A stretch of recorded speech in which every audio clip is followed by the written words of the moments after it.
యేసు రక్తమే జయం పరిచర్య ప్రైజ్ ద లార్డ్. అక్టోబర్ 8వ తేదీ 2024. ఈరోజు దేవుని వాక్యము.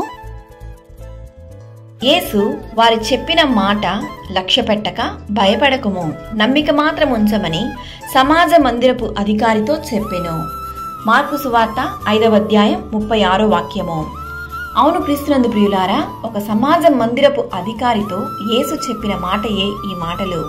యాయీరు అను సమాజ మందిరపు అధికారి తన చిన్న కుమార్తె చావనయున్నదని తనని బాగు చేసి బ్రతికించమని యేసుక్రీస్తును కోరెను. ఇంతలో కొందరు వచ్చి, నీ కుమార్తె చనిపోయినది, ఇంక బోధకుని విసిగించవద్దు అని చెప్పిన తరువాత యేసుక్రీస్తు చెప్పిన మాటయే ఈ వాక్యము. భయపడకుము, నమ్మిక మాత్రం ఉంచమని యేసుక్రీస్తు చెప్పెను.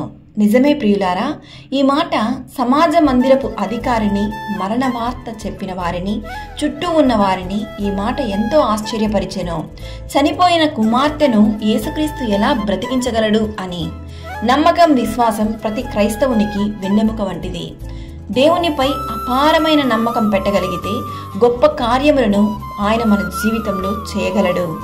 ఈ నమ్మకమే అబ్రహామును విశ్వాసులకు తండ్రిగా మార్చెను. ఈ నమ్మకమే చనిపోయిన వారిని సైతం లేపెను. దేవుని వాక్యం ఇలా సెలవిస్తుంది, నమ్ముట నీ వలనైతే నమ్మువానికి సమస్తము సాధ్యము. ఈరోజు ఈ వాక్యం వింటున్న ప్రియ సహోదరి సహోదరులారా, నీవు దేనిని బట్టి భయపడకు, యేసయ్యపై నమ్మకం మాత్రం ఉంచుము. ఆయన నీ కార్యములను జయముగా మార్చెను. సకల ఘనత, మహిమ, ప్రభావములు యేసయ్యకు మాత్రమే కలుగును గాక. ఆమేన్. God bless you.